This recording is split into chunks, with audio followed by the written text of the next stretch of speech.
Everybody assumes that once that low pressure sets in behind your belt line, your only real choices are learn to live with it or wait for a doctor to prescribe something stronger. I believed that too. A large share of men past 50 carry some degree of prostate enlargement, and most of them never talk about the part nobody warns you about, the low, dragging pressure that shows up right when you need your body to behave.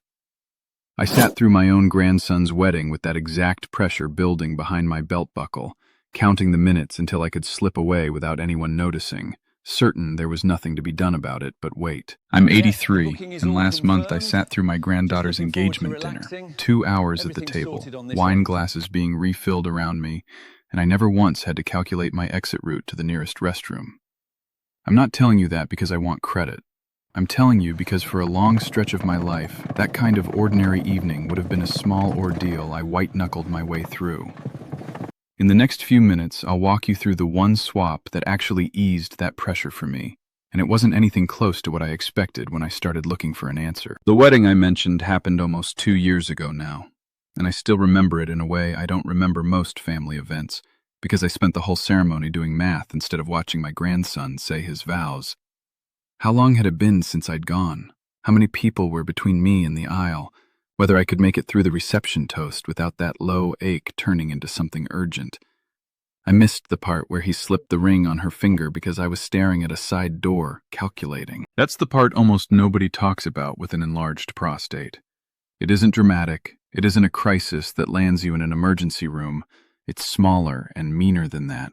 It's a steady, low-grade pressure sitting behind your belt buckle, a bladder that never quite feels empty no matter how long you stand there, and a running mental map of every bathroom within reach of wherever you happen to be.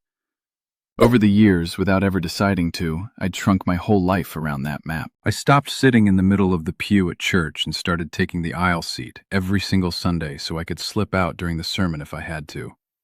I turned down a long drive with my son-in-law to see a ball game 2 states over because 3 hours in a car with him behind the wheel and no easy stops felt like more of a gamble than I wanted to take. I told him I wasn't up for it. That wasn't the truth.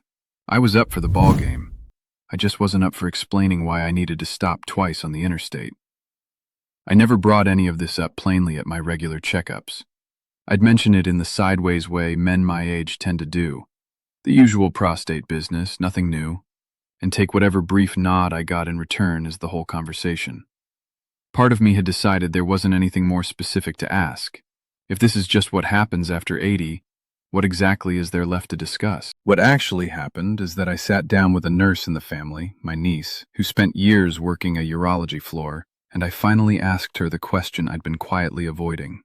Why does it feel like this pressure gets worse every year, no matter what I do differently? I expected her to tell me it was simply the gland getting bigger, the story I'd already accepted as fact. Instead, she told me the size of the gland was only half the picture, and that a good part of the discomfort I was living with had almost nothing to do with size at all. It had to do with ongoing irritation and inflammation low in the urinary tract, the kind that keeps nerves and tissue in that area sensitized, so you feel pressure and urgency even on days when nothing has actually changed physically. Here's what didn't add up for me before she explained it. If the discomfort were purely about the prostate growing larger year after year, it should have gotten steadily worse in a straight line, with no good days at all. But I'd always had days that felt better and days that felt worse, sometimes within the same week, with nothing obvious different about what I'd eaten or how I'd slept. That inconsistency, she told me, was the inflammation talking, flaring and settling depending on what was going on lower down, not the size of the gland changing week to week. She put it to me plainer than I expected from someone who'd spent years around surgeons. Think of it, she said, like a low-grade fire that never fully goes out down there. Most days it's just smoldering, background noise you've learned to tune out. But certain things throw fuel on it. Dehydration, sitting too long, some of what you drink and eat without thinking twice. And when that happens, the fire flares, and that flare is what you feel as urgency and pressure, on top of whatever size the gland already is. She also told me something that reframed years of frustration for me. That this is exactly why so many men in my position feel like nothing they try actually touches the discomfort. They focus entirely on the size of the gland, assume that's the only variable in the equation, and never address the ongoing irritation underneath it. It isn't only about size. It's about how much low-grade inflammation is sitting in that tissue on any given day and whether anything is actively calming it down. I sat with that for a long while after she said it. Years of assuming this was simply the shape of getting older, and the piece nobody had ever pointed me toward was sitting right there the whole time. Something as ordinary as what I was drinking most afternoons without a second thought. For years, one number ran my life: the PSA. It would tick up a point, and I'd lie awake the whole night, certain it meant the worst, picturing the biopsy, the knife, the end of everything. Then someone finally told me the truth no doctor had. That number doesn't measure cancer. It measures your prostate. And as we age, it climbs mostly because the gland is simply enlarging, benign, swollen, and uncomfortable, not the worst. The number was scaring me half to death over something ordinary. And the prescriptions they push to shrink it? They can flatten your drive completely, soften everything, quietly take the man right out of you. I wasn't willing to trade that away. There's a gentle way to support that gland, keep it comfortable, a healthy size, without surrendering any of that. Keep getting checked every year, of course. At 83, that number doesn't own me anymore. I finally have peace. Let me show you what gave it to me in this video. And if you want the simple support I personally use, there's a free presentation linked in the description below. So here's what I actually changed, once I understood what was quietly fueling that pressure.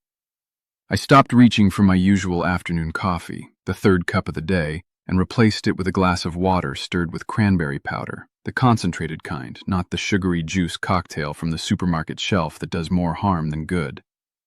It sounds almost too small to matter. I thought the same thing at first. The mechanism made sense once it was laid out for me. Research has shown that concentrated cranberry compounds help discourage certain bacteria and irritants from clinging to the lining of the urinary tract, which in turn calms the ongoing low-grade inflammation sitting in that tissue.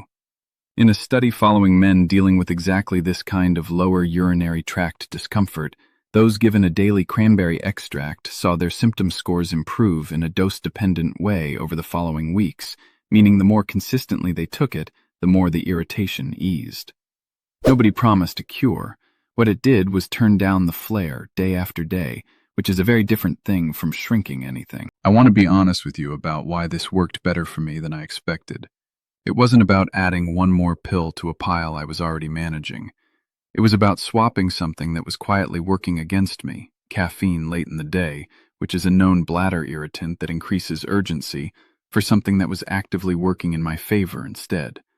Same cup in my hand at 3 in the afternoon, completely different result underneath. I didn't stop there because one swap alone rarely tells the whole story. I built a small system around it.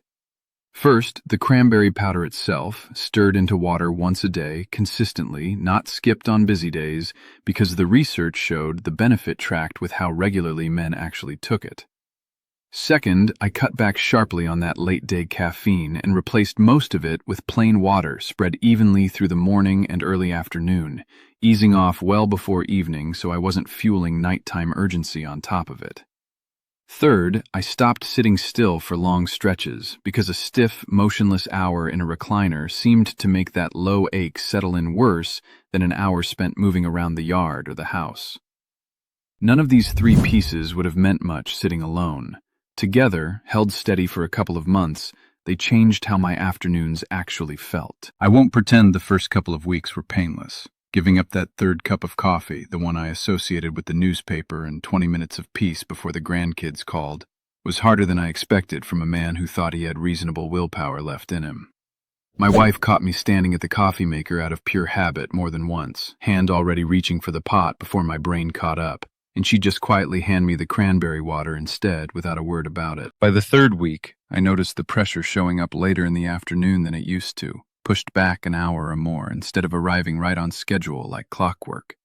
By the 7th week, some days it barely showed up at all. I kept the small notebook on the nightstand, nothing formal, just a line most evenings, mostly so I couldn't talk myself into improvement that wasn't really there. Reading back through those pages months later was what finally convinced me this wasn't wishful thinking on my part.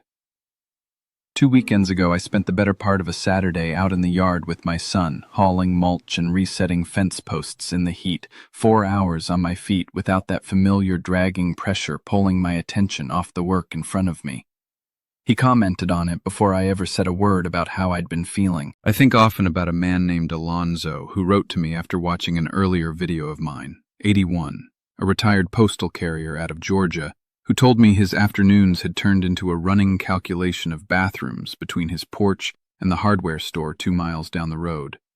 He'd assumed, the way I had, that this was simply the toll of getting old, something you gritted your teeth through and never mentioned out loud.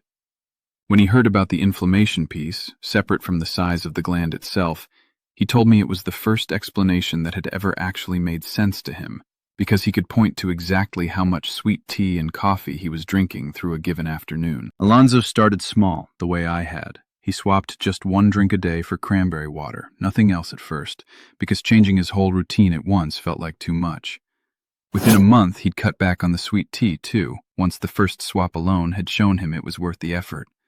He told me the change crept in gradually rather than arriving all at once, the pressure easing back a little further each week, until one afternoon he realized he'd worked half a shift at his part-time job at the hardware store without thinking about his bladder a single time. He told me about the moment it really landed for him, standing at his great-granddaughter's christening, holding her through the entire service, something he'd have quietly declined a year earlier rather than risk being stuck at the front of a crowded church.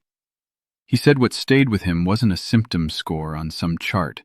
It was being able to hold that baby for 20 full minutes and actually pay attention to her face instead of doing math about the nearest exit. If you're on medication for your prostate, your bladder, or any related condition, please hear this clearly.